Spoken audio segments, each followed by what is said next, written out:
Hey everybody, and welcome to this episode of Transit Tangents. My name's Lewis. I'm Chris. And today we are joined by special guest and personal friend, Cutter Gonzalez. Cutter is the communications strategist from the Welcoming Neighbors Network. They are a network of housing advocacy groups across the country. And Cutter also runs the Austin Urban Reads book club. He's a co-host of it, of which I'm a member, and you have helped me read many more books this year than I would have otherwise. So I'm glad. Thank you for taking the time to chat with us today. Yeah, so happy to be here. Big fan of the podcast, obviously. Thank Being you. an Austinite and transit nerd, so. Absolutely. Yeah. On the show in the past, we've talked about housing here and there, but we haven't gone deep on it really. And we did an interview about a month or so ago now with Bill McCamley, who was the executive director of Transit Forward.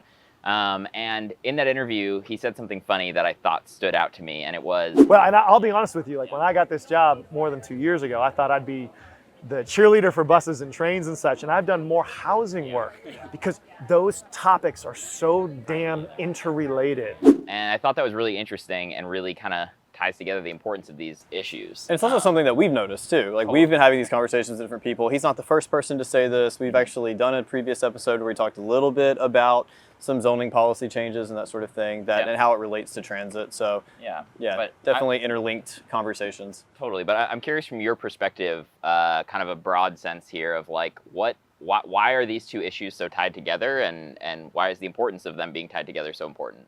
Yeah, so we jokingly call this the housing theory of everything, that like somehow everything links back to housing, whether it's transport, whether it's, community cohesion, culture, arts, everything comes back to housing in some sense. And transport, if we think of it in very broad terms, is just a way of getting from one point to another, right? And the points are those places that are meaningful to us. And the most meaningful place to most of us is home, right? In the sense of mass transit, like what we have with Cap Metro, trains, buses, all the things that Bill thought he'd be working on. And I love Bill. And that so sounds like him. It's impossible to do those things well without a certain amount of housing in a certain defined amount of space. And so you can't have a good, fast, reliable transit network when people are living 30 miles apart. At least in the traditional sense. You could have some kind of rapid network, but not in the sense that people want to use on a day-to-day to get from the grocery store to home, or there's kids to school or whatever else. Housing allows all that to happen, and housing is the reason those things even come into being.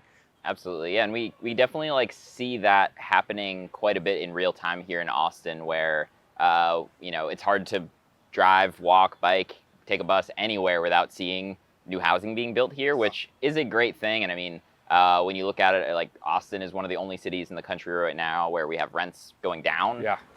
Thank God. Yeah. As a renter in Austin, yes, same. Yeah. And yeah, I mean, even in a place we're sitting right now, I mean, this is one that's a little bit older, but like in areas where future plans in Austin are to build more transit, you're seeing a lot of that development already happen before the transit is even built, specifically talking about Project Connect. But, recently we saw members of Austin City Council actually get invited to fly across the country to Boston. Austin to Boston. Yes, yeah. Which is a flight I'm really familiar with. I got a lot of family over there, and famously one time I booked them in reverse. Can't believe I'm sharing that publicly, but that was not fun. But Austin City Council members were invited out to Boston to kind of give some advice to the Boston City Council, who are trying to deal with a lot of the same issues that we've had here. In your opinion, what is Austin doing right at this point? Oh, there's a lot of things. And I will say, actually, so in my role at Welcoming Neighbors Network, Aura here in Austin is one of our members. And Abundant Housing Massachusetts, which is based in Boston, has chapters throughout Massachusetts, is one of our members. So there was a lot of chatter about this Boston thing. I'm waiting till we spell it like Baustin, Boston, because I love both cities. They're great. There are so many things. I think in general right now, just getting comfortable with the idea that and proudly proclaiming we are a city, that sounds so basic, but I want to start there because I think it really matters. Like, we're sitting here on the east side, which has its own complicated history with development. And I am immensely sensitive to that, just knowing the history of the place. And I got priced out of Austin first years ago. So I understand the displacement concerns deeply. And it's important to state that at the outset. But what we've done here, right around where we're sitting, is we've gone to almost like Paris level densities as a default, where it's like, 6 stories or so. I think we're 4 to 6 around here. And accepted that this is what a city's supposed to look like. That whole single family myth of the 40s, 50s, which Austin is the only thing allowed here until very recently, is fading away. And it's the idea of what Austin is as a city, how cities function. And we've leaned into that idea that it requires a certain mass of people to be together. And the way we do that matters. So it's not, the word density is scary for a lot of reasons. One, it's bad. You can have dense suburbs. Like you look at those big garden style apartments or whatever euphemism they use for it, where it's like a sea of parking in the middle, surrounded by 7-story towers, and nobody's really benefiting from that, quote, density. But density in any sense requires a lot of connection, a lot of points to get between, and points that have to be efficiently got between, which means not taking a private car everywhere. Your mobile living room does not need to come with you to the grocery store, right? And for Austin, it's been this kind of rethinking. And it's really, I feel like I first lived here in 2018, I guess, right out of college. I got a job working downtown. I could not afford to live within the kind of freeway rectangle. The square of Austin, right. yeah. I was living on the southeast side off Parker Lane, which was actually a really great place to live. I was right off the 7 for Cap Metro. I took that to work every day. It took like 20, 25 minutes, which is superb. Better than what I have now living off South Congress. And I realized at that point that Austin couldn't be a home for me because it didn't want to make places for people like me at that time in 2018. And then the prices went up. The rent where I was at, which is an old apartment, is now like $1,500. I was paying $1,100 right out of college, making $42,500. That was horrible. And then I came back after I did school. I went to grad school, got all that done, got a good job with the Welcoming Neighbors Network, and then loved Austin, so I came back. And when I came back, it felt like a different place. If you haven't liked or left a comment on this episode, please do so. It helps us out a lot. You can also support us directly for early episodes, bonus content, and more on Patreon. It was like there was an energy around, I think, the freeway fight, bringing a lot of people, a lot of diverse voices into this movement. Aura really getting a lot of folks into city council and planning commission that understand the issue. And there was this momentum to not just build, but take seriously the things that have held us back from building. The issues of displacement here on the east side, the issues of how we've done transit, all those things seem to be like feverishly moving when I came back in 2023, I guess it was. But yeah, and so I think Austin's ability to re-envision itself in the ilk of a city of 1 million people, which it is, that's no small number, to recognize the problems that face masses of that size and to be bold in how we do this, to not allow the status quo to keep dominating and fear of what could be to keep dominating. That's huge. And it sounds so nebulous and abstract, but really that's like the paradigm shift that had to happen to allow us to get things like the home initiative this year, where we're allowing more units on lots and allowing ADUs, accessory dwelling units citywide. That all had to come after, and then I think that had to reach a fever pitch, unfortunately, with the price to where a lot of us got priced out. But now we're in a different era. I mean, I think after this election cycle, especially, and the runoffs that happened, I guess, 2 days ago. Yeah.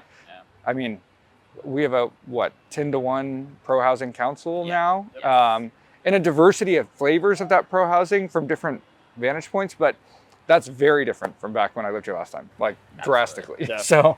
No, and I love to hear that too. I mean, I moved here in 2012, and I say often, if I'd moved here today under the same circumstances, there's no way I would be able to afford living in the city. Yeah. I moved into southeast Austin, off of East William Cannon.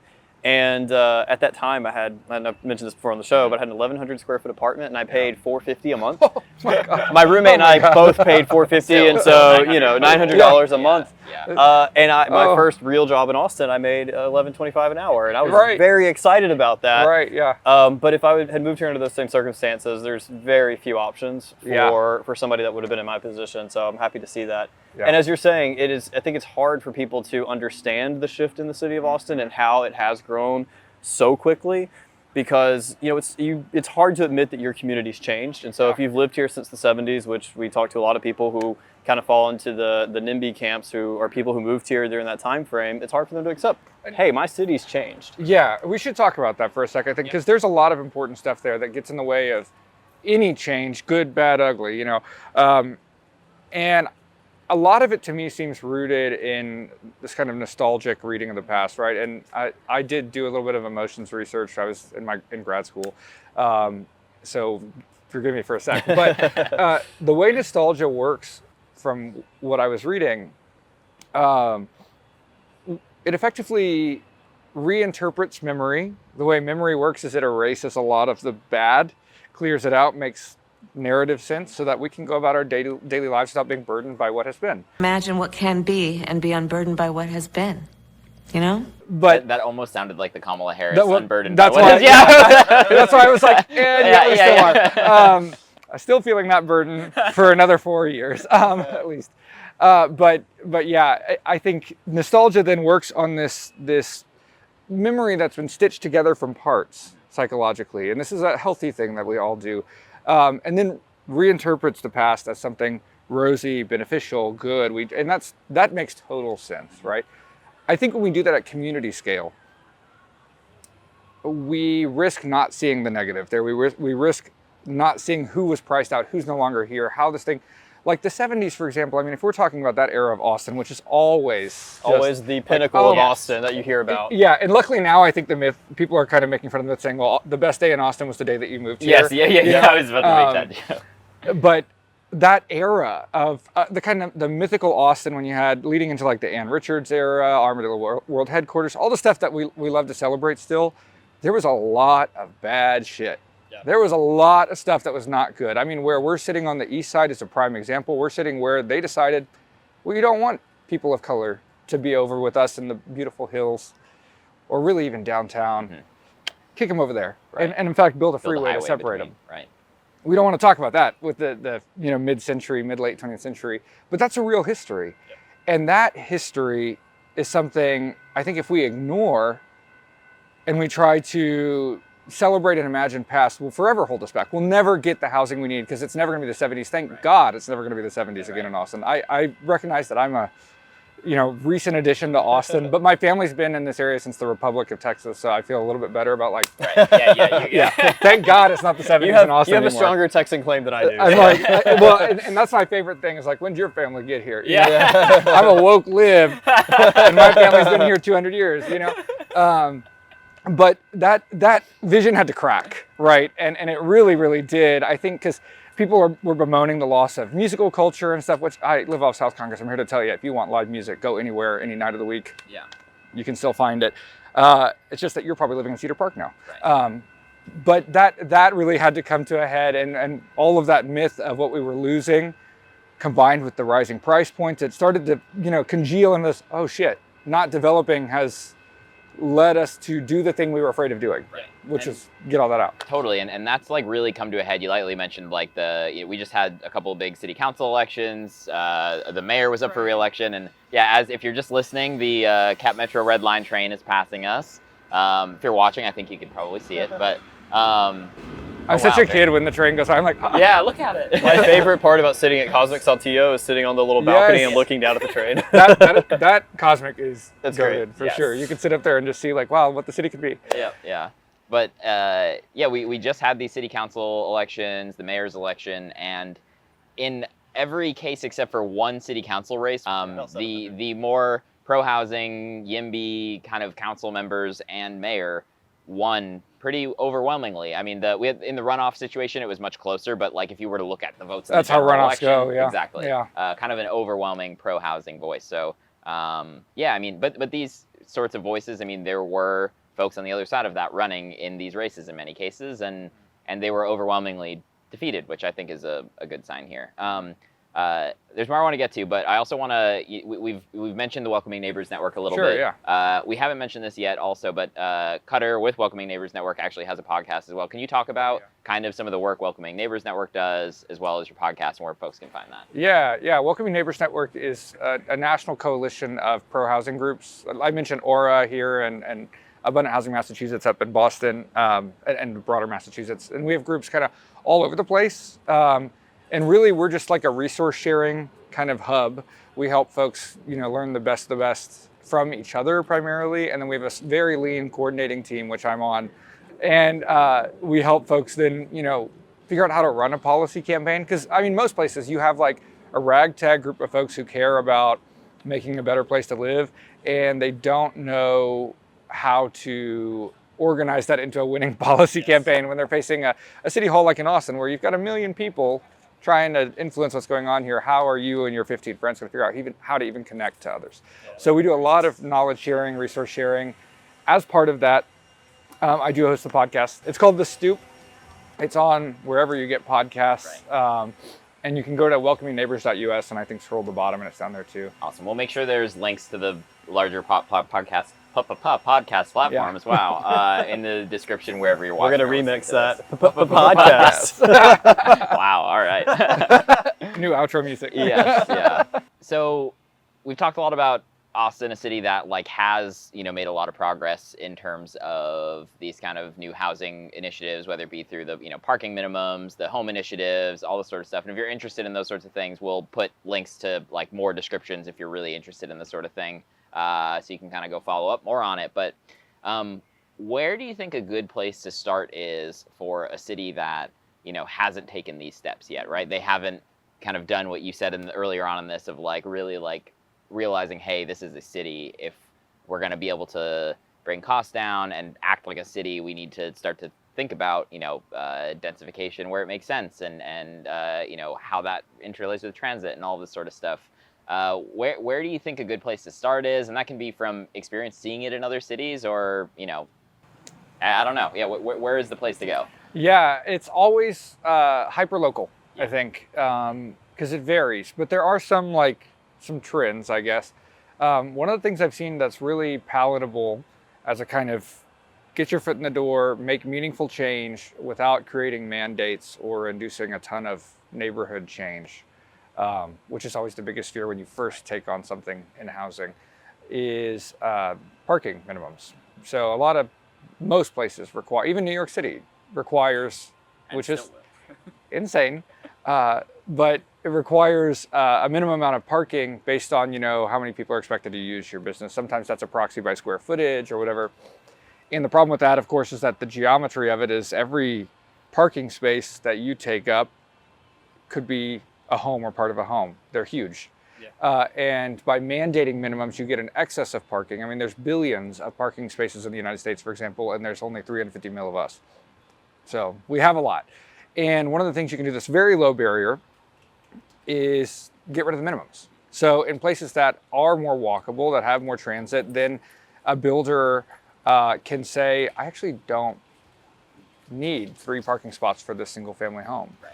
I can choose to have 1 or none, depending on what it is. Or this townhome, people are not having cars. We don't need to do it. So that's the kind of thing that's very low entry, or low barrier to entry to do. A lot of the stuff like we've done in Austin, again, our movement is making big noise, but it is relatively new. The big wins are new. So accessory dwelling units is another thing that I think a lot of places tackle early on. Hopefully statewide we'll tackle that in the next legislative session. For people who don't really know what that means, that could be above a garage apartment, mm-hmm. It could be a carriage house, another smaller house behind yours that shares your lot, that sort of thing. Yeah. They're kind of like small interventions that don't usually upset the original footprint of the house too much, but add another home or two to a lot. You see actually a lot of them in Houston. I lived in Montrose when I was in grad school. And then you see them a lot here in Austin now too. And you almost don't notice them, which is, I almost wish they were a little more noticeable. So people would be like, wait, it's working, but you really don't see them much. So the neighborhood kind of feels the same at a walking pace, or biking and driving certainly. Those kind of things are like the 2 biggest I've seen right off the bat. But I will say, it depends on your local context. There's so much that you can do, and the best way always is to inform it with you and your neighbors deciding together, not to listen to some national model. Right. I say that as someone working for a national coalition with shared resources and that kind of stuff. But what we never try to do just rooted in our theory of change, is say like, this is the 12 Right. steps to Here's build the more book. housing. Yeah, There's yeah. no playbook. Yeah. It's like, here's the evidence of what's worked and where it kind of works, but what do you and your neighbors want to do? Right. Results may vary. Yeah. Results may vary, and vary they do. I Yes, mean, so yeah, like yeah. if you, some places have been less, I mean, Texas actually is kind of one of them. I think we haven't taken a really aggressive statewide housing agenda, and state is arguably the proper venue for this kind of stuff because land use is not a local system. It relates to everything else in the state. Well, and we're limited federally too, what we can really do on housing policy in a lot of ways. Right, Yeah. right. Yeah, I mean, and transportation is hamstrung at every step of the way on that kind of thing, as we know painfully here in Austin.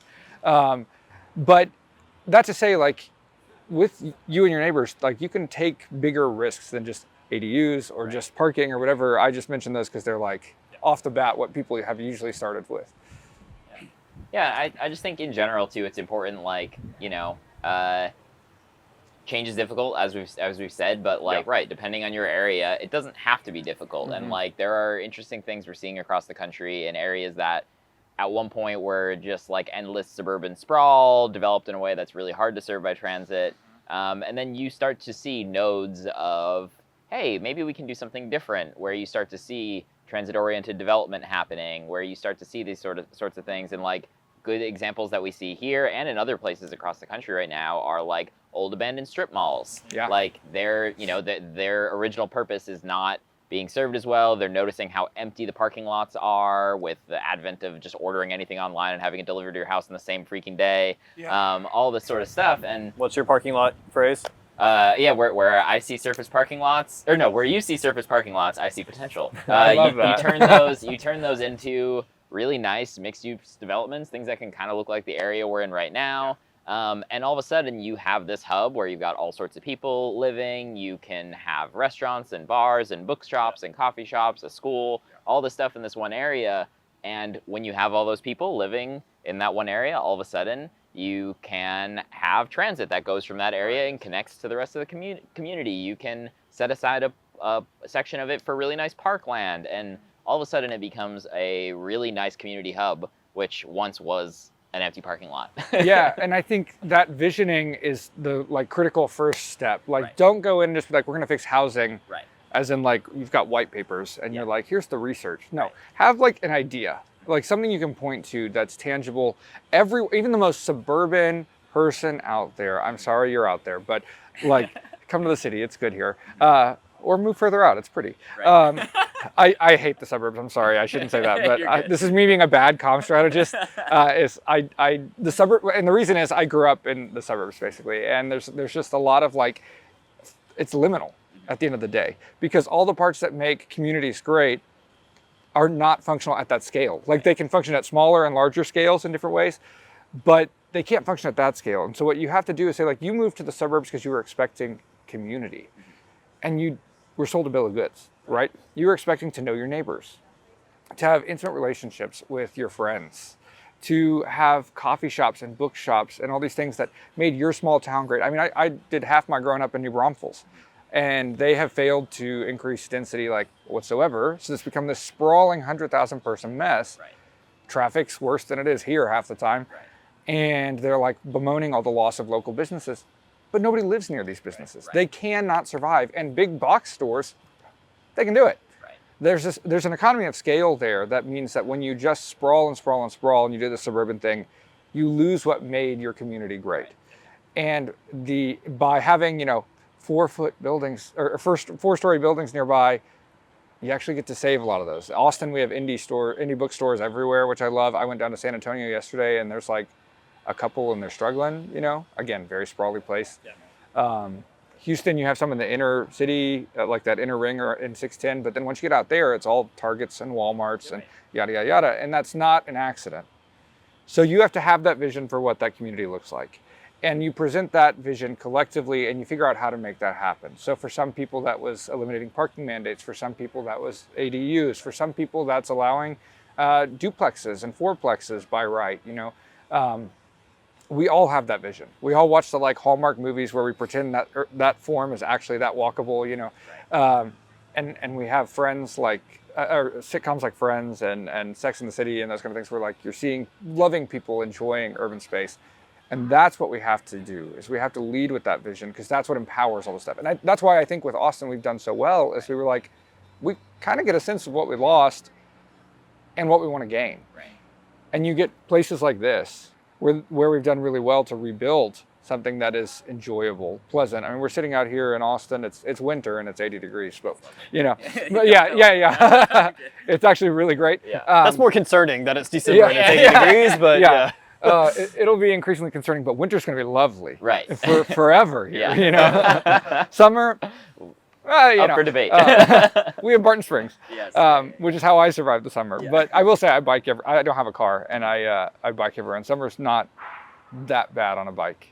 Yeah, especially on an e-bike in the summer, it's feasible. E-bike. Yeah. E-bike A regular is the bike key. is sweaty. E-bike is the key. Summer. Yeah. Even though you live in Austin, the thing that got me to keep listening to the podcast was the e-bike, the cult of the e-bike. I was like, okay, There you go. That was a very very early episode, and actually that's kind of how I met you, Cutter, was through Kelsey. We're talking about Kelsey. That was kind of our first episode that got more than like 100 views too, which was fun. That was like, I think that was our first that crossed 1,000, and we were like, whoa, what's going on? Makes sense like, if it's Kelsey. People like I love e-bikes. Kelsey. It was Kelsey. And Kelsey. Yeah. Kelsey used to host the book club with me. Exactly. And I think that's kind of how we met, basically. Yeah. But if we had a word cloud come for back. every episode of Transit Tangents, I think Kelsey would be like huge. Especially the first half, she was We name mentioned dropping, Kelsey like, all every the time. I'm just going to start commenting on every episode, Kelsey. Yes. Bring back Kelsey. Where's Kelsey?